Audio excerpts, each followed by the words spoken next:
Germany தரப்புல இருந்து வந்து பாத்தீங்கன்னா எஸ்யூவி கார்கள், பேட்ரால் போட்டு, இது போல பல விஷயங்கள் மால்டோவாக்கு கொடுத்துக்கிறாங்க. எதுக்காக அவங்க திடீர்னு மால்டோவாக்கு கொண்டு போய் கொடுக்குறாங்க அப்படின்னு பாத்தீங்கன்னா, இந்த உக்ரைன்ல இருந்து கட்டாய ராணுவ சட்டம் போட்டதுல இருந்து வந்து பாத்தீங்கன்னா, அங்க இருந்து உசுர் பொழைக்கிறோமோ இல்லையோ ராணுவத்துல சேர வேணாம், எங்கேயாவது போய் சேர்ந்துக்கலாம் அப்படிங்கிறது போல ஆத்துல எல்லாம் போய் கூட கடந்து மால்டோவால அதிகமான நபர்கள் போயிடுறாங்க இல்லையா. இப்ப அந்த பக்கத்துல அதிகமான பேட்ரோல் போட்டும் எஸ்யூவி கார்களும் கொடுத்தாங்க அப்படின்னா மால்டோவோட அபிஷியல்ஸ் ரோந்து பணியிலேயே இருக்கிறது. வந்தாங்கன்னா புடிச்சு கொடுத்தாருல உக்ரைன் கிட்ட.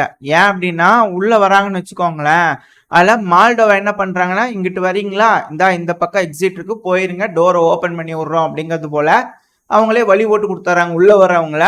அவங்க நேரம் எங்க போறாங்க, மால்டோவாக்குள்ள வந்தாங்கன்னா ரொமேனியாவுக்கு போயிடறாங்க, ரொமேனியா வழியா அப்படியே ஜெர்மனிக்கு போயிடறாங்க. அதனாலதான் ஜெர்மனி கொஞ்சம் கன்சர்ன் ஆகி இது போல வாரி வழங்கியிருக்காங்க மால்டோவாக்கு அப்படின்னு சொல்லப்பட்டு வருது. இதனால உக்ரைன் தரப்பு கோடான கோடி நன்றிகள் தலைவரே அப்படின்னு சொன்னால் ஆச்சரியப்படுறதுக்கு இல்லை. ஏன்னா தப்பிச்சு ஓடுறாங்க இல்லையா, எவ்வளவு பேர் பார்டர்ல பிடிக்கிறாங்க. இதே போல ஹங்கேரி கொடுங்க, எல்லா நாடுகளுக்கும் கொடுத்து மட்டைக்கு பிடிங்க, அத்தனை உக்ரைனியன்ஸை பிடிச்சி உள்ள அனுப்புங்க, உள்ளேயே போராடுங்க. ஒன்னும் ரஷ்யாவை எடுத்து போராடுங்க, இல்லை உங்க நாட்டை எடுத்து போராடுங்க, நீங்க உள்ளேயே இருந்து போராடுங்க அப்படிங்கிறது போல உள்ளேயே அனுப்பிச்சு விடுங்க பாப்பேன் எல்லாத்தையும். அது மட்டும் இல்லாம இங்க இருக்க அகதிகளா இருக்காங்க இல்லையா உக்ரைனியன்ஸ், இப்ப அவங்க எல்லாத்தையும் உக்ரைனுக்குள்ளேயே அனுப்புறதுக்கான வழிகளை தீவிரப்படுத்த பார்த்துக்கிட்டு இருக்காங்க யூரோப்பியன் யூனியன் நாடுகள் அப்படின்னு சொல்லப்பட்டது. ஏன்னா அங்க போர் முடிகிற மாதிரி இருக்கு இல்லையா, இப்ப இருந்து அனுப்பிச்சு விட்டுறலாம், ஒரு வேலை நெகட்டிவா ஏதாவது ஆயிடுச்சுன்னா உள்ள ஏதாவது கலவரம் ஆயிரும் அப்படிங்கிறதுக்காக இப்ப எல்லாத்தையும் உள்ள அனுப்பிடலாமா அப்படிங்கிறத யோசிச்சுட்டு இருக்காங்களாமா. அப்படியா என்ன அப்படிங்கிறத பொறுத்திருந்து பாப்போம், நடந்துச்சுன்னா தான் தெரியும். ஏன்னா எல்லாமே வந்திகளா இருக்கு இல்லையா. அப்புறம் இந்த யூரோப்பியன் யூனியன் நாடுகள், அதுவும் குறிப்பா எல்லா நாடுகள்லயும் சொல்லலாம், இந்த வின்டர் வர வர, ஏன்னா இந்த வருஷத்தோட முடிவுகள் முடிய போது உக்ரைன் காண்டில் இருக்கிறாங்க ரஷ்யா மேல. உக்ரைனோட இந்த கேஸ் பைப்லைன், இந்த சுதா கிளாஸ் பைப்லைன் இருக்கு இல்லையா, அது வழியா தான் அதிகமான கேஸ் வந்து ஆஸ்திரியா கிட்ட போய் ஆஸ்திரியால இருந்து பல்வேறு நாடுகளுக்கும் பிரிச்சு கொடுக்கப்படுது. அதாவது யூரோப்பியன் யூனியன்ல இருக்கக்கூடிய நாடுகள்லாம் டைரக்டா வாங்கலைங்க ரஷ்யா கிட்ட, ஆனா இப்படி வாங்கிடுறாங்க அப்படிங்கிறது போல இருக்கு இல்லையா. ஸோ இப்போ வந்து ரஷ்யா கிட்ட இருந்து கேஸே வாங்கக்கூடாது, இந்த 2024 முடிவோட முடிஞ்சிச்சு, இதுக்கு மேல சாங்ஷன் அப்படிங்கிறது போல வச்சிருக்கிறாங்க இல்லையா. 2025 தொடக்கத்துல பாருங்க எப்போ போய் சாங்ஷன் போட்டுக்கிறாங்க. சரி ஓகே, அப்போ அது வரைக்கும் வாங்கி குமிச்சுக்குவாங்க. பட் ஆனா 2040 வரைக்குமே ஆஸ்திரியா வந்து ரஷ்யாவோட கேஸ் வாங்குறதுக்கு வேலிடான லைசன்ஸ் இருக்கு. ஆனா அலோவ் பண்றது யாரு, உக்ரைன் தான்.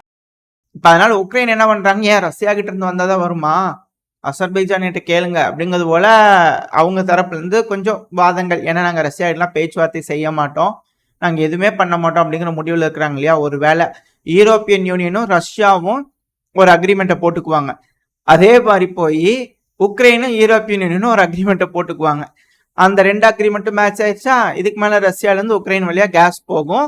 ரஷ்யாவும் உக்ரைனும் பேசிக்கல, ஆனா உக்ரைன் என்ன பண்ணுவாங்க, இது போல எக்ஸ்ன்ற ஒரு இடத்துல இருந்து இவ்வளவு கேஸ் வந்திருக்கு அப்படிங்கிற ஒரு அப்டேஷனை யூரோப்பியன் யூனியனுக்கு கொடுக்க, ரஷ்யா வந்து இந்த யூரோப்பியன் யூனியன் கிட்ட கேட்பாங்க, ஏங்க நாங்க ஒய்ன்னு ஒரு நாட்டுக்கு அனுப்பிச்சோம், அந்த நாட்டுக்கு போற கேஸ் கரெக்டா வருதுங்களா, அப்டேட் பண்றாங்களா அப்படிங்கிறது போல அவங்க கேட்டுக்குவாங்க. இதுக்கு மேல அப்படி பேசிக்குவாங்களா அப்படிங்கிறது போல இருக்கு. அது மட்டும் இல்லாம இந்த அசர்பைஜான்ல இருந்து வாங்கிக்கலாம்னு ஒரு ஐடியா கொடுத்தாங்க இல்லையா, உக்ரைன் கிட்ட போய் கேட்டிருக்காங்க, ஏங்க அசர்பைஜான் கிட்ட கேக்குறீங்க, அசர்பைஜான் கேஸ் கொடுக்குதுன்னே வச்சுக்கோங்க, அசர்பைஜான்ல இருந்து எப்படிங்க அப்படியே நேரா ஸ்பேஸுக்கு போய் ஸ்பேஸ்ல இருந்து கீழே இறக்கிடுவீங்களா, ரஷ்யா வழியா தானுங்க வந்தாகணும். அப்புறம் ரஷ்யாவோட பார்ட்டிசிபேஷன் இல்லாம எப்படி, ரஷ்யா கொஞ்சம் நடுவில் நிப்பாட்டி அவங்க கேஸ் உள்ள சொருகி அதுல உங்களுக்கு அனுப்பி விட்டாங்கன்னா உங்களுக்கு எப்படி தெரியாதனால கொஞ்சம் பார்த்து எல்லாம் ரெனியூ பண்றதுக்கு பாருங்க அப்படின்னு இந்த யூரோப்ல இருக்கக்கூடிய சென்ட்ரல் யூரோப்பியன் கண்ட்ரிஸ் எல்லாம் ஆர்வமா இருக்கிறாங்க அப்படிங்கிற சொல்லப்பட்டு வருது. அதுவும் குறிப்பா ரஷ்யா கிட்ட இருந்து நேரடியா கேஸ் வாங்குறதுக்கான ஏற்பாடுகள் செய்யலான்னு சில நாடுகள்லாம் தீவிரமா இறங்கிட்டாங்களாம். எந்தெந்த நாடுகள்னு உங்களுக்கு தெரிஞ்சிருக்கும். அதுக்கு பேச்சுவார்த்தைகள்லாம் போயிருக்கும் போல இருக்குது. அதுக்கு ரஷ்ய தரப்பு வந்து கிளாரிட்டியா சொல்லிட்டாங்களாமா, அதெல்லாம் எனக்கு தெரியாது, ஆல்ரெடி போட்டிருக்கிறது இன்வெஸ்ட்மெண்ட்லாம் எங்கிட்ட வராதிங்க, ரெடி பண்ணுங்க, கேஸ் வேணா அனுப்புறேன் அப்படிங்கிறது போல அவங்க தரப்புல இருந்து கிளியரா சொல்லிட்டாங்க. இதனால இழப்புகளை, பெரும்பான்மையான இழப்பு ஃபெயிலியர்ங்கிறது யூரோப்பியன் யூனியனுக்கா மாறிட்டு இருக்கு அப்படிங்கிறத சொல்லப்பட்டது. இது ஒரு பெரிய பேர்டன் அப்படிங்கிறாங்க.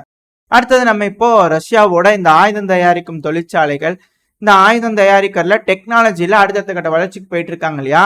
இப்போ S300 வந்து பாத்தீங்கன்னா S350 அப்படிங்கிற ஒரு வெர்ஷனை கொண்டு வந்திருக்காங்க. இதனால என்ன ஒரு பெனிஃபிட் அப்படின்னா, ATACMS இருக்கட்டும், ஸ்டாம் ஷேடோ மிசைலா இருக்கட்டும், ஸ்கால்பா இருக்கட்டும், எல்லாத்தையும் துல்லியமா இன்டர்செப்ட் பண்ணுது அப்படிங்கிற சொல்லப்பட்டுவது.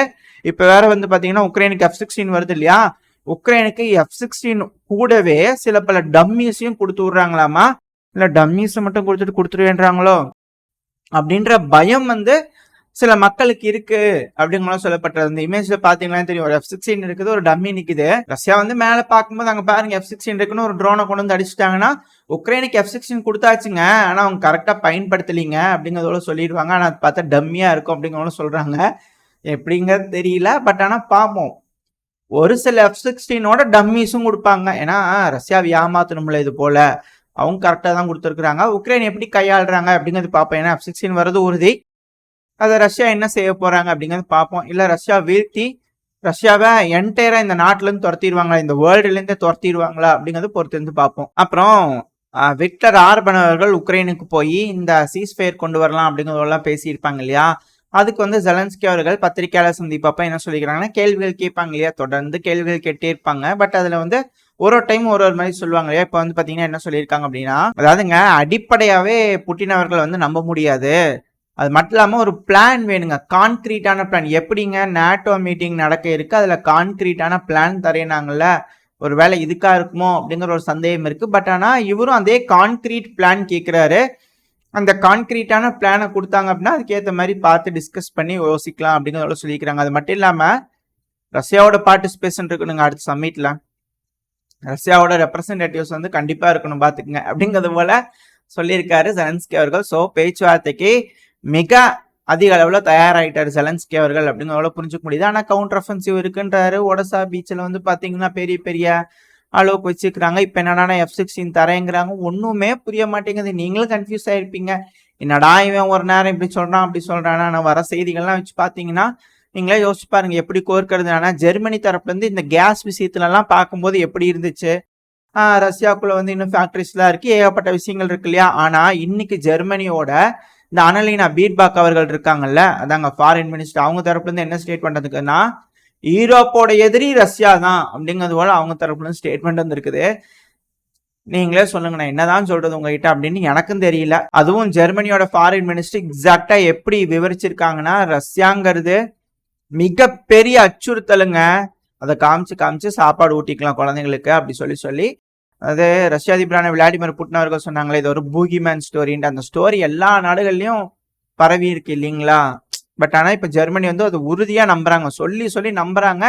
ஆனா அப்படி இருக்கிற ஒரு மிகப்பெரிய அச்சுறுத்தலா இருக்கிறவங்க கிட்ட எப்படிங்க தைரியமா போய் உட்காந்து பேசி சகஜமா பேசி அவங்க கிட்ட இருந்து வேணுங்கறலாம் வாங்கிக்கிறீங்க. அச்சுறுத்தலா இருக்கிறாங்கல்ல, வேண்டாம் தூர விலகிருங்க அப்படிங்கிறது போல சில அனலிஸ்ட் தரப்பு சொல்றாங்க. ஆனா விலக முடியலையே அப்படிங்கிறது போல இவங்க தரப்புல இருக்கு. அப்புறம் என்னங்க அவங்க அச்சுறுத்தல் அப்படிங்கிறது போல சில நாடுகள் கேட்குறாங்க. பட் இருந்தாலும் இவங்க தரப்ப தீர்க்கமா நம்புறாங்க. நீங்க என்ன நினைக்கிறீங்க, உண்மையாலுமே ரஷ்யாங்கிறது அச்சுறுத்தலா அப்படிங்கிறது வந்து எனக்கு ஒரு சந்தேகமா இருக்கு. அந்த சந்தேகத்தை உங்களால தெளிவுபடுத்த முடியுதா அப்படிங்கறத நானும் பாக்குறேன். இந்த கமெண்ட் செக்ஷனை சொல்லுங்க. உக்ரைன் கவுண்டர் அஃபென்சிவ் பண்ணுவாங்களா, இல்ல ரஷ்யாவோட அமைதி பேச்சுவார்த்தைக்கு போவாங்களா, யூரோப்பியன் யூனியனும் ரஷ்யாவும் திரும்பவும் சகஜமான நிலைக்கு திரும்புவாங்களா, போட்டிருக்க சாங்ஷன்லாம் எடுப்பாங்களா, என்ன நடக்கும் நீங்க நினைக்கிறீங்க? உங்களோட கருத்துக்களை கமெண்ட் செக்ஷன்ல சொல்லுங்க. இதோட இந்த பதிவு நான் முடிச்சுக்கலாம். இந்த பதிவு எப்படி இருந்துச்சு, உங்களுக்கு பிடிச்சிருக்கா? பிடிச்சிருந்தா லைக் பண்ணுங்க, உங்க ஃப்ரெண்ட்ஸ் அண்ட் ஃபேமிலியோட ஷேர் பண்ணிக்கோங்க. அது கூடவே மறக்காம இந்த பதிவை பத்தி உங்களோட கருத்துக்களை கமெண்ட் செக்ஷன்ல சொல்லுங்க. இந்த பதிவு நல்லா இருக்கும்ன்ற நம்பிக்கையில் அடுத்த பதிவில் உங்களை சந்திக்கிறேன். அது வரைக்கும் ஸ்டே சேஃப், பை பை.